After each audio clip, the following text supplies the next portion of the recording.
दादाजी धूनीवाले की गिनती भारत के महान संतों में की जाती है। दादा भाई का अपने भक्तों के बीच वही स्थान है जैसा कि शिरडी के साईं बाबा का उनकी समाधि स्थल खंडवा शहर में है।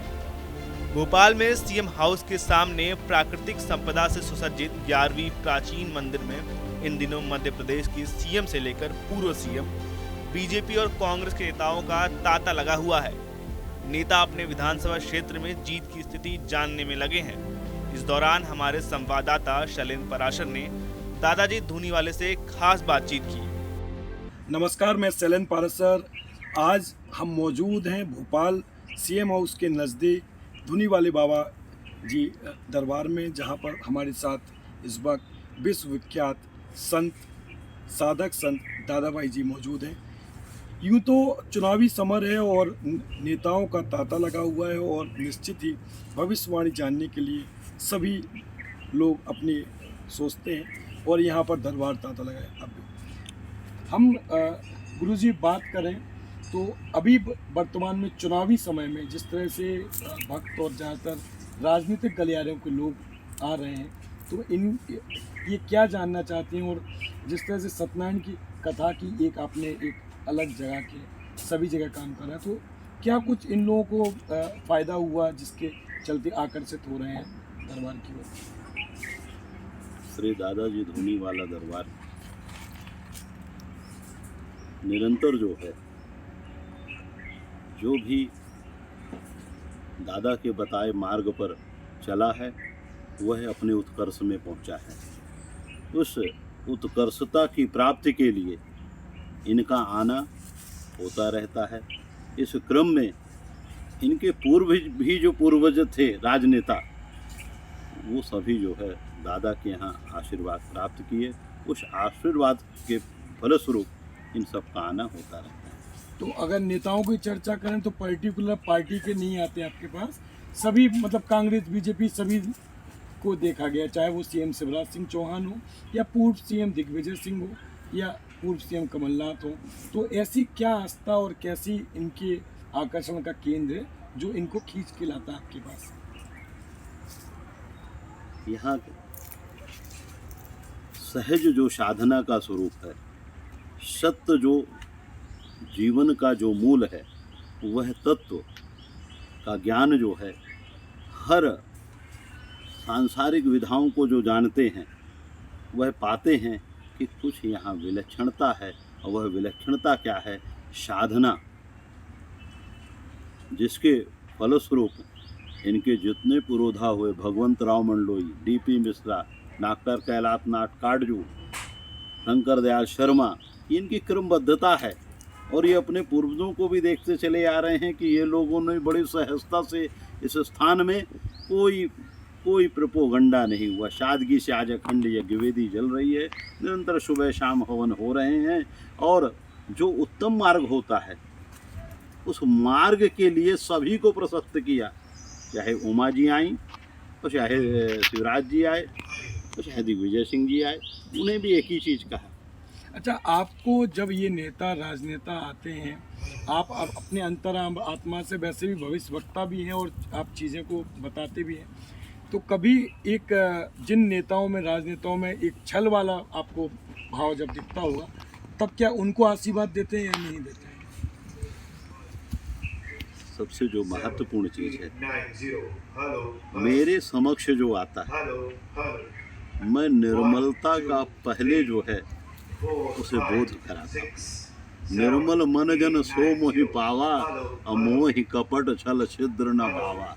अगर मुझसे कुछ प्राप्त करना है तो सत्य का निर्वहन करो। तो सत्य का अगर निर्वहन करोगे तो सत्य होगा, अन्यथा फिर हो जाए कुछ मिथ्या तो मुझे मत कहना। इसलिए वो जानते हैं कि यहाँ जाना है तो कोई राजनेता और नेता बन के नहीं, यहाँ पर परिवार का बन के जाना है।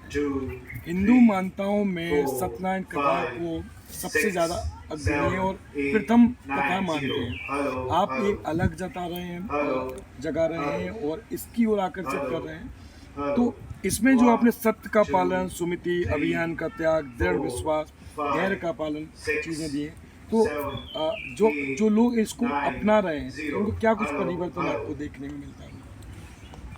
यह मैं नहीं।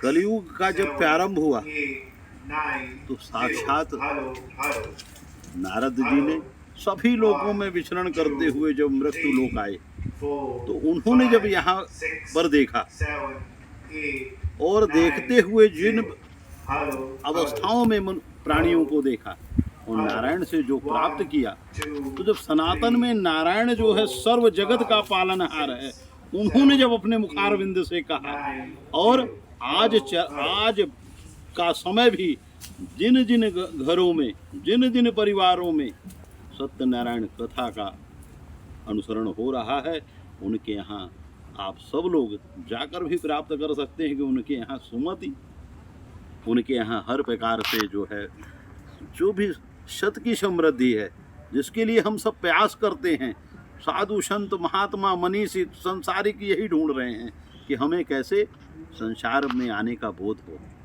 दादा गुरु जी, बात सत्यनारायण कथा को परंपरागत मानते हैं। आपका मंदिर सैकड़ों वर्ष पुराना है। एक आपको बहुत अच्छी सिद्धि ये भी मिली कि चूँकि परंपरागत दादा गुरु जी भी जो आपके दादा थे, पिताजी थे, वो भी मतलब आपको परंपरागत ही मिला। लाखों भक्त भी जोड़ रहे हैं शाखा। वजह क्या हुई कि आपको मध्य प्रदेश भ्रमण पे भी जाना पड़ रहा है अलग जगाने के लिए? मेरे सदगुरु जो है मुझे इसके लिए उत्प्रेरक बने और उन्होंने जो परिस्थितियाँ 22 में देखी कि नाना प्रकार के विषय जो है सनातन में हैं और वह विघटन की ओर हमारे सनातन को ले जा रहे हैं। उस विघटन को देखते हुए सारा सनातन धर्मावलंबी एक हो और ये जो दुनिया भर के विषय चल रहे हैं, विषयों में व्यक्ति भेड़ चाल चला जा रहा है, उसे बोध ही नहीं है कि मैं क्या हूँ और मैं क्या कर सकता हूँ, क्योंकि हर मनुष्य में ईश्वर का वास है और हर मनुष्य सामर्थ्यवान है। वह अपने अंतर की जो आत्मशक्ति है, आत्मबल है, उसको नहीं पहचान रहा है। इसको पहचान हर व्यक्ति को होना चाहिए, इसको अंतःकरण में जागरण होना चाहिए और सनातन में जो सत्यनारायण कथा है, यह जीवन जीने की कला बताती है। संसार में रहकर संसार के सब सुख भोग कर और वैकुंठ धाम प्राप्त करें, इस यह कथा के जो सिद्धांत हैं वो सनातन के सिद्धांत हैं। इन्हें हम सब पालन करें और हमें किसी विषय में फिर भटकना नहीं पड़ेगा। यूँ तो आप आडम्बनाओं से दूर रहते हैं, लेकिन अभी वर्तमान और भेड़ चाल की बात की तो जिस तरह से पंडित धीरेन्द्र शास्त्री बागेश्वर धाम के नाम से विश्वविख्यात भी होते जा रहे हैं और भारत देश को हिंदू राष्ट्र की मांग कर रहे हैं, तो उनको आप किस दृष्टि से देख रहे हैं? मैं किसी विषय में न जाकर सिर्फ एक चीज़ कहता हूँ, कभी बावरापन है, भोलापन है, और वो बावरा भोलापन जो है एक अबोध अवस्था है। उसी अवस्था में मैं देखता हूँ और पाता हूँ ये बात है कि शायद सब कुछ भूल कर एक ही बोध कर रहे हैं कि जहीं जाने जहीं देह जनाई। उन्हें इतना ही प्रभु अभी जनवा रहे हैं कि हमारा हिंदू राष्ट्र है माँ, हमारा संसार हमारा है, हम संसार के हैं और संसार की प्राप्ति हमारा बोध होना चाहिए।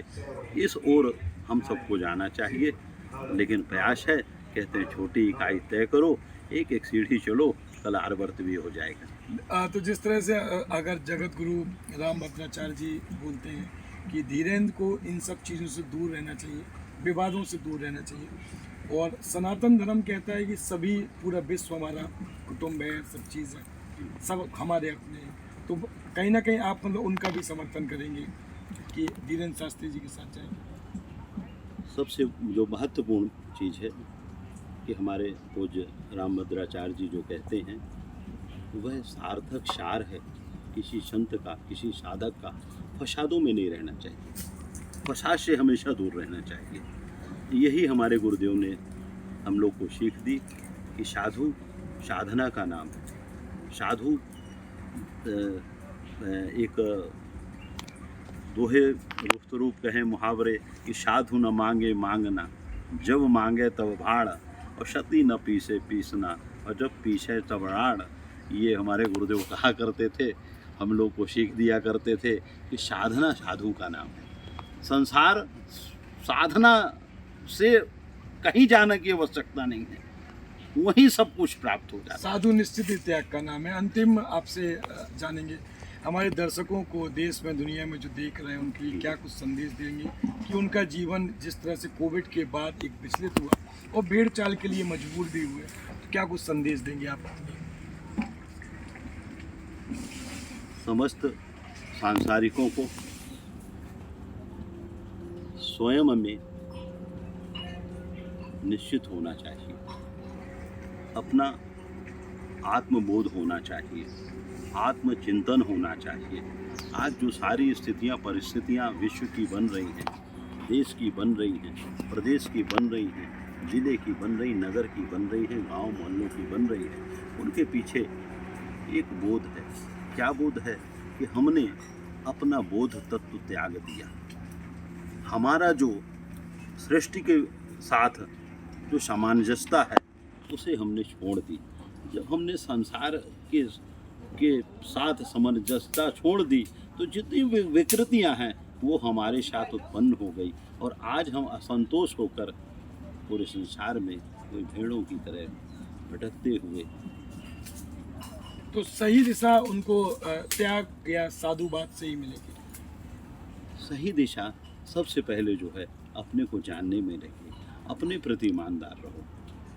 प्रभु हमें यही सिखाते थे कि देखो बेटा, किसी की बुराइयां देखना, किसी के प्रति जो है आरोप प्रत्यारोप दुनिया भर के, ये नहीं, अपने प्रति ईमानदार रहो। किसी के प्रति रहो या ना रहो, अगर इसका बोध हम सब में होगा तो निश्चित जो है हम उस कल्याणकारी मार्ग को प्राप्त कर लेंगे, और हमसे संसार और संसार से हम सुंदर हो जाएंगे। बहुत बहुत धन्यवाद। तो तमाम मुद्दों पे बेबाकी से जवाब लिया। मध्य प्रदेश के चुनावी समीकरणों और राजनेताओं की गलियारों में जिस तरह से भटकते हुए राजनेताओं को एक सीधा संदेश के साथ साथ सत्यनारायण की कथा के माध्यम से लोगों को अवेयर किया, तो अब देखना ये होगा कि कोविड के बाद बदली लोगों की ज़िंदगी में एक साधुवाद और त्याग तपस्या और उनके के लिए संतों की जिस तरह से मेहनत क्या कुछ कारगर सिद्ध होगी। बने रहिए आप हमारे साथ। अब तक के लिए फ़िलहाल के लिए मुझे दीजिए इजाज़त। दिलशाद खान के साथ सैलन पारसर, न्यूज़ इंडिया भोपाल।